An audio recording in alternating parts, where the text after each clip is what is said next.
Do you like math? Because there's going to be a lot of that today. Let's check out Fortnite DB and sort of get into what happens. So if you're watching this, you're probably aware that you can get Battle Pass XP in Battle Royale from Save the World missions. And I made a video on this 3 weeks ago when this feature was introduced, and a couple of things happened. First and foremost, I made an error in the edit, but I fixed it in the editing of the video. Then I pinned a comment because, encampments gave you more XP than I was aware of. And then they changed all the values, which was noted here by Fortnite DB, that basically every single mission got about a 31% nerf. And so I just unlisted the video and said, you know what, screw it. I will redo this video when we know what is going on. And as of today, actually, they buffed the XP by essentially double. So everything you're seeing on the Fortnite DB website as of recording is essentially 50%, meaning Endurance Wave 30 is actually 161,200, and every single thing here is going to be doubled. I'm sure when the maker of this website wakes up, he'll fix it. I've already let him know. Link to Fortnite DB down below if you guys want to see the new values. I'm sure it will be updated by the time this video goes live. The only reason I'm showing this in its current state is because I made a spreadsheet. I promised in my daily videos that that when I tackled this subject again, there would be no mistakes. Or, as I'm doing it today, if there are mistakes, you guys can go ahead and fix it on your own. I will be linking this spreadsheet down below. Let's explain what's going on. So, Archer compiled a lot of this data. He pulled a lot of new numbers from the files. I really appreciate his help for this. We compiled basically the worthwhile missions. We got Frostnite in here, and I put in like Endurance Wave 30. I will note before we get too far into the video, power level does not seem to matter, which is surprising. So like a category 1, a Stonewood power level 5 category 1 will give you 11,600 XP. All the same as like a 140 category 1, if that mission even exists. It probably does. Doesn't matter. I just don't run those missions. I haven't thought about that in a long time. But either way, power level does not seem to make a difference. What does seem to make a difference is whether or not you get the badges. There are 4 different badges for utility. Honestly, here, let me just show it so you guys can see exactly what's going on. The XP doesn't matter, but combat, building, exploration, utility. So exploration, cover the whole map. Combat, do enough damage. Utility, craft a weapon is typically the most efficient way to do that.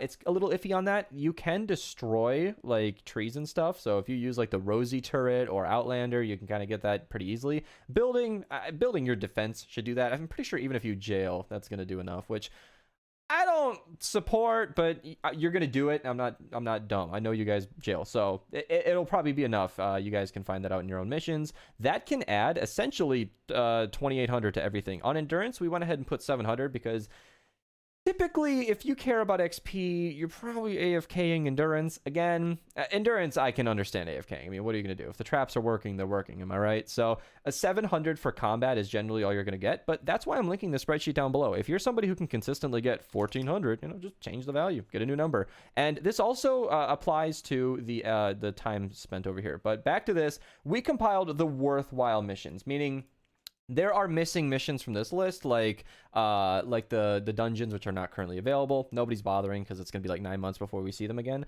I implore you guys, if you guys want to make a copy of this and list every single mission and approximate a time here that is fitting, and if you want to just tag me on Discord with a link, I would be happy to add that to my sheet, which will be linked in this video's description, because that would be really useful. I would appreciate some community help on this, but I figured these are the best, most worthwhile missions, so let's get a little bit further into that. I know I've had this sorted by XP per minute, and plenty of you probably already clicked off naively, because to those of you who stuck to this point, you're going to find out that these numbers aren't necessarily accurate, and that is for a couple of things. Speedrun bonus.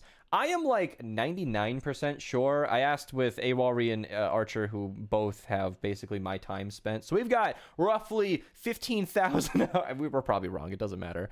But these should be the 5 missions that can be speedrun. Category 4 and 1 are basically the same mission, right? So these are the missions that can get the speedrun bonus. What I'm referring to is if you complete a mission in a fast enough time, you can get extra XP. That is, according to the numbers we found, 1,900 XP. Again, if this changes, go ahead and just enter in the new value, whatever it may be. Just go ahead and change the sheet. I will update this as we go along. So whenever you watch this video, please check this link in the description. What I'm showing here might change. And that is also because of time to complete complete. So these, as I've explained in my previous video that I've unlisted, is approximate, meaning a category 4 mission has an 8-minute defense. You cannot go faster than that.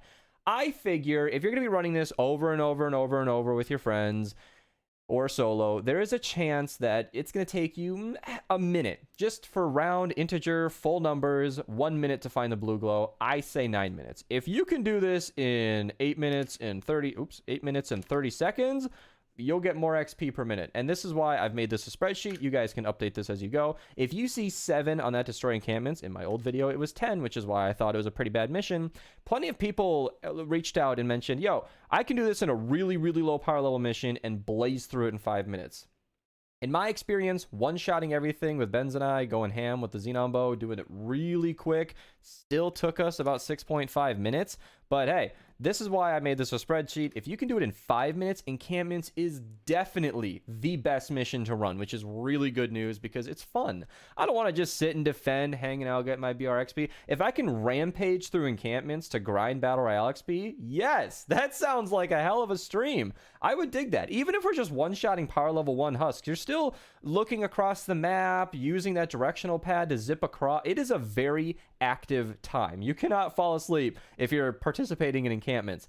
However, you got to note that if you take longer than 8 minutes, your time starts to drop. You are not being as efficient. 9 minutes, you can see how these numbers change, and that's what I'm really enjoying. Doing this by hand was a pain in the butt, so I'm glad that the spreadsheet really articulates, like, you got to hit that 5 or 6 minute mark because you will get less and less with every single minute you take. That could stress you out in game, but suffice it to say, encampments does seem to be the winner if you're fast enough.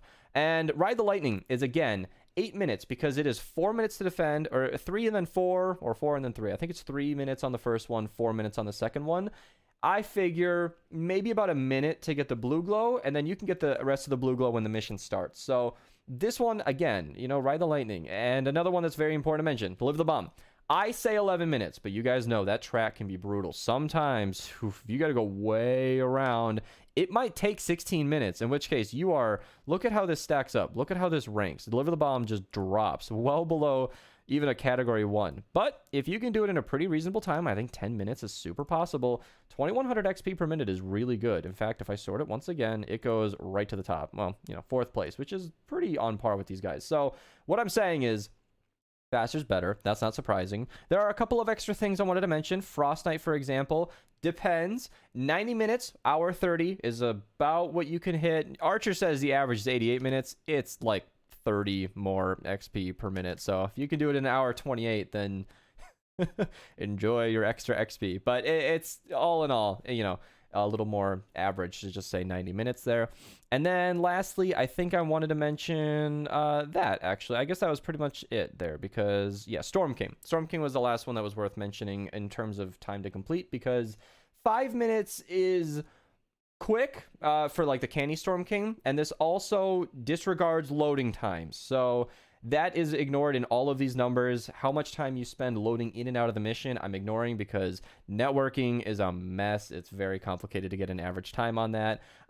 If you're doing any of this in ventures, you're going to have to wait for fail to lock profile. Everybody's on a different system, so Xboxes, PlayStations, and PCs will have different numbers depending on your, you know, PC specs. If you're on a high-end computer, it's shorter. If you're on an Xbox, you might get less XP overall. That's why we're doing this per minute, not per hour kind of thing.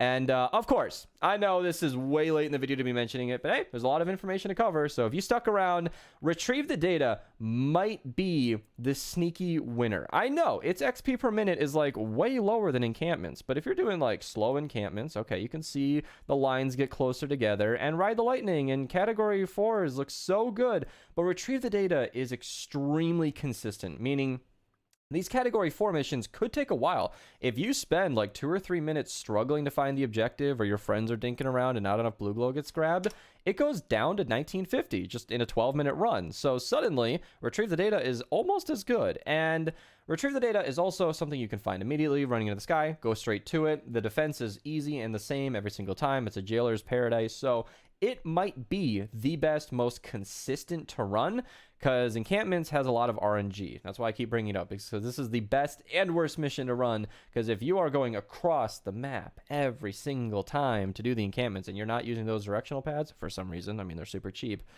it might take you like, let's see, a really slow run would be 12 minutes. It's terrible. So it depends. It depends. There's a lot of fluctuation in these, but hopefully that gives you an answer. I think on a personal basis, I'm going to vote Destroy the Encampments is the best. I think 6.5 minutes is exactly what we did, and that's super reasonable. That would make it second best, but again, Category 4 is a Category 4. That's kind of a tough mission to get started, and might not always take exactly 9 minutes. Thank you guys so much for watching. I will update this spreadsheet link down below. This video is more of a cursory overview rather than a definite answer. Things may change. XP will change on a season-to-season basis, which is why I put it in a spreadsheet, because I know these numbers are going to change. Hopefully you guys have some fun with this. Thank you guys so much for watching. I might grind some encampments soon if I want to get that BR Battle Pass done. I'll check you guys out in the next one, and take it easy.